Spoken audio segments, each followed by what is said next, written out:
പ്രിയപ്പെട്ടവരെ, ലോകമെമ്പാടും പ്രസിദ്ധമായിട്ടുള്ള ടോട്ടോച്ചാൻ എന്ന സ്റ്റോറിയാണ് ഞാൻ നിങ്ങൾക്ക് ഇന്ന് വായിച്ചു തരാൻ വേണ്ടി പോകുന്നത്. ജനാലയ്ക്കരികിലെ വികൃതിക്കുട്ടി. നമ്മുടെ ഈ കൃതി പരിഭാഷപ്പെടുത്തിയിട്ടുള്ളത് അൻവർ അലിയാണ്.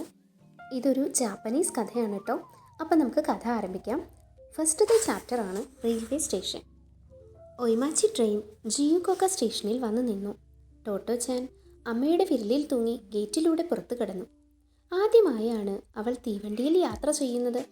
ഒരമൂല്യ വസ്തു പോലെ കയ്യിൽ മുറുക്കി പിടിച്ചിരിക്കുന്ന ടിക്കറ്റ് ഉപേക്ഷിക്കാനുള്ള വൈമനസ്യത്തോടെ അവൾ ഗേറ്റിൽ നിന്ന് ടിക്കറ്റ് കളക്ടറോട് ചോദിച്ചു. ഏയ്, ഇത് ഞാനെടുത്തോട്ടെ?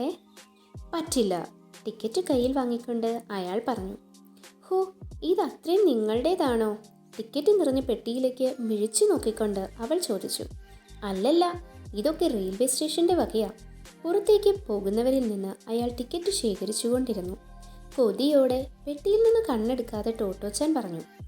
ഹായ്, വലുതാവുമ്പോൾ ഞാനും റെയിൽവേ ടിക്കറ്റ് വിൽക്കും, നോക്കിക്കോ. അപ്പോഴാണ് ടിക്കറ്റ് കളക്ടർ അവളെ ശരിക്കും കണ്ടത്. എനിക്കൊരു കൊച്ചുമോനുണ്ട് കേട്ടോ, അയാൾക്കും സ്റ്റേഷനിൽ ഒരു ജോലി വേണമെന്നുണ്ട്. അപ്പോൾ നിങ്ങൾ രണ്ടുപേർക്കും ഒന്നിച്ച് പണിയെടുക്കാം. എന്താ? ചെറിയൊരു മന്ദഹാസത്തോടെ അയാൾ പറഞ്ഞു. ടോട്ടോച്ചാൻ ഒരു വശത്തേക്ക് നീങ്ങി നിന്ന് ടിക്കറ്റ് കളക്ടറെ സൂക്ഷിച്ചു നോക്കി. അയാൾ തടിച്ചിട്ടാണ്, കണ്ണട ധരിച്ചിട്ടുണ്ട്, കാരുണ്യമുള്ള മുഖം. അക്കാര്യം പരിഗണിക്കാവുന്നതാണെന്ന നാട്യത്തിൽ ഗൗരവപൂർവ്വം ഇടുപ്പിൽ കൈ കൊടുത്ത് കൊച്ചു ടോട്ടോ നിന്നു. എന്നിട്ട് പറഞ്ഞു, നിങ്ങളുടെ മോനോടൊപ്പം ജോലി ചെയ്യാനേ എനിക്ക് മടിയൊന്നുമില്ല കേട്ടോ. പക്ഷേ ഇപ്പോൾ ഞാനെൻ്റെ പുതിയ പള്ളിക്കൂടത്തിലേക്ക് പോണ തിരക്കില്ല. ഞാനൊന്ന് ആലോചിക്കട്ടെ. അമ്മ കാത്തു നിൽക്കുകയാണ്. അടുത്തെത്താനായി ഓടുന്നതിനിടയിൽ അവൾ വിളിച്ചു പറഞ്ഞു, ഞാനേ ഒരു ടിക്കറ്റ് വിൽപ്പനക്കാരിയാവാൻ പോവുക. അത്രയുള്ളോ? ഞാൻ കരുതി നീ ചാരപ്പണിക്ക് പോവുകയെന്ന്. അമ്മയുടെ കയ്യിൽ തൂങ്ങി ടോട്ടോച്ചാൻ നടന്നു. അവൾ ഓർത്തു, ഇന്നലെ വരെ ചാരപ്പണി മതിയെന്ന് കരുതിയിരുന്നതാ. പക്ഷെ ഇപ്പോൾ തോന്നുന്നു ഒരു ടിക്കറ്റ് കളക്ടർ ആയാലോന്ന്. ഹായ്, ഒരു പെട്ടി നിറയെ ടിക്കറ്റ്.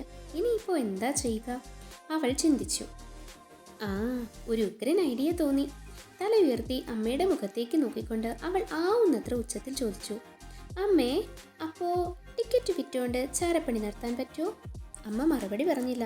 ചെറിയ പൂക്കളുള്ള രോമത്തൊപ്പിക്കു കീഴെ അവളുടെ മനോഹരമായ മുഖം കടുത്തിരുന്നു. പുതിയ സ്കൂളിൽ മകളെ എടുക്കാതിരുന്നാലോ? അവർ വിഷാദത്തിലാണ്.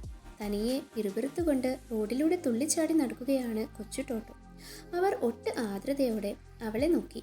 അമ്മ വിഷാദിച്ചിരിക്കുകയാണെന്ന് അവൾക്കറിയില്ല. കണ്ണുകൾ തമ്മിലിടഞ്ഞപ്പോൾ ടോട്ടോച്ചാൻ ആഹ്ലാദത്തോടെ പറഞ്ഞു, എൻ്റെ മനസ്സു മാറിയിട്ടോ. ഞാനേ പാട്ടുപാടി ചുറ്റി നടക്കണ ആ ചെണ്ടക്കാരുടെ കൂടെ കൂടിയാലോ എന്ന് ആലോചിക്കുക. പോകുന്നത് എങ്ങോട്ടാണെന്നറിയാലോ? ചിലപ്പോൾ നിർത്തി മര്യാദയ്ക്ക് നടക്ക്. ഇപ്പോൾ തന്നെ താമസിച്ചു. ഹെഡ് മാസ്റ്റർ നമുക്ക് വേണ്ടി കാക്കില്ല. അവരുടെ ശബ്ദത്തിൽ നിരാശയുടെ സ്പർശമുണ്ടായിരുന്നു.